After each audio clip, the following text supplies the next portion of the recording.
Hindi nararapat na mapatalsik sa iyong kamay ang iyong sandata. Kailangan mo pang aralin na maging matibay at malakas. Nang sa ganon ay may pagtanggol mo ang ating daigdig sa sino mang nais manakop nito. Damputin mo ang iyong sandata at labanan mo kung muli.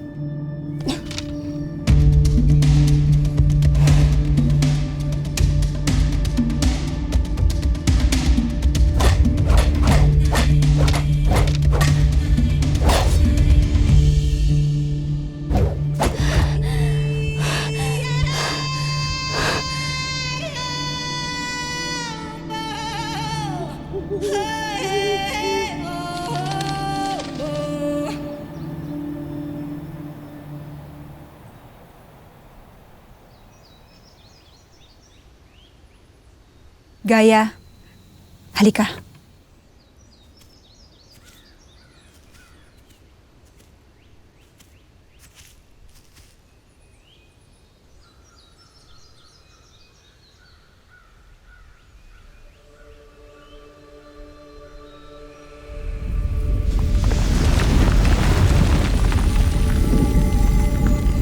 Ang lupa ay may espiritu.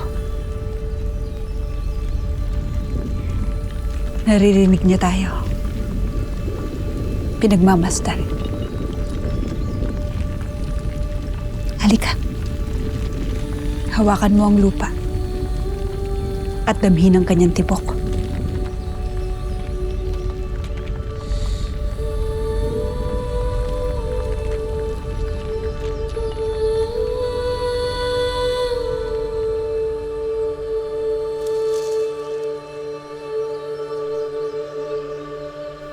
Ngayon anak, hilingin mo sa lupa na siya ay gumalaw.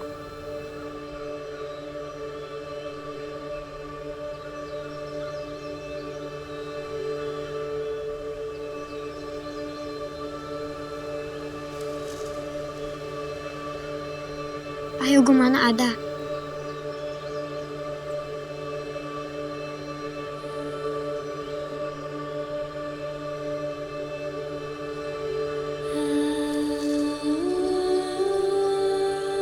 Hindi kailangan ng salita, anak.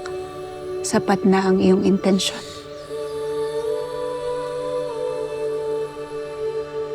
Ang lupa ay iyong magiging kakampi kung ito'y iyong irerespeto.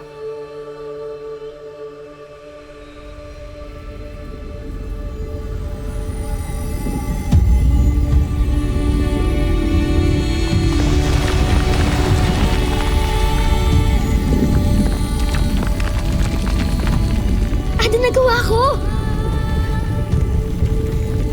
Oo, aking anak.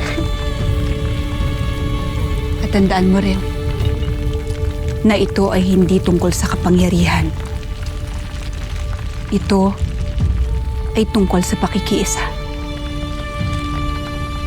Buhay ang lupa, anak. At magiging kakampi mo lamang ito kung ito ay iyong igagalang.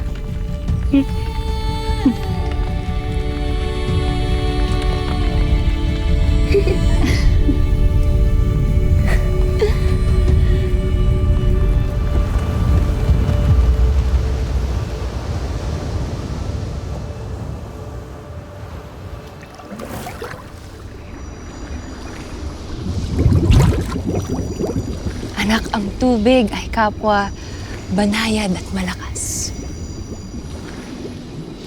Dapat makiramdam ka sa kanyang agos at pagdaloy.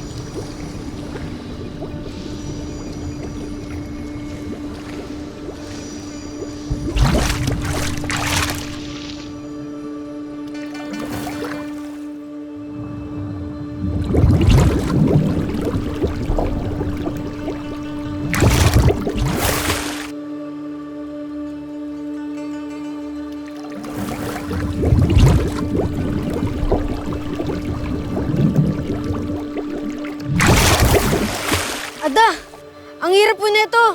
Hindi ko po ito kaya. Adamus, anak.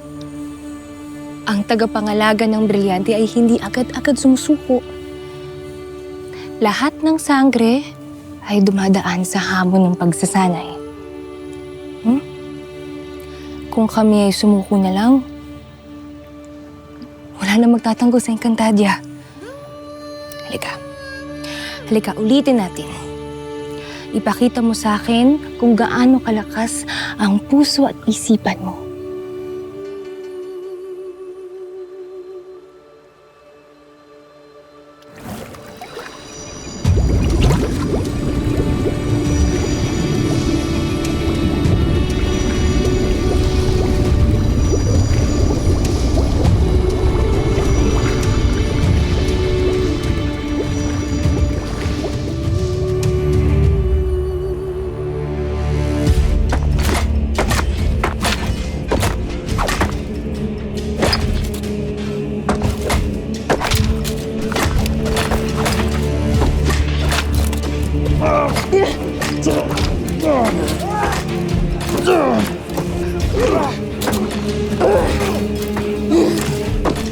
Buong buhay ninyo ay nasanay kayo na lagi na lamang tumatakas at natatakot sa inyong mga kaaway.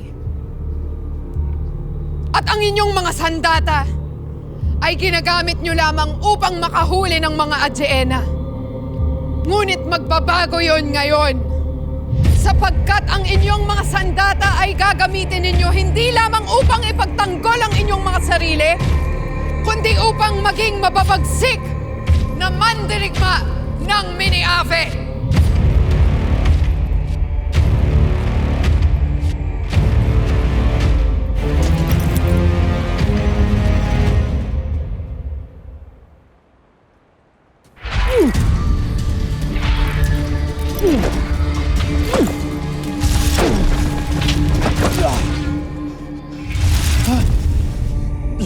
Hindi kayo maaari maging mga mahihina at mga lampa.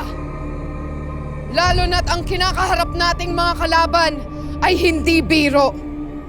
Paano natin pababagsakin ang buong Encantadia kung kayo ay mahihina sa Ur? Patawad, mahal na Kira.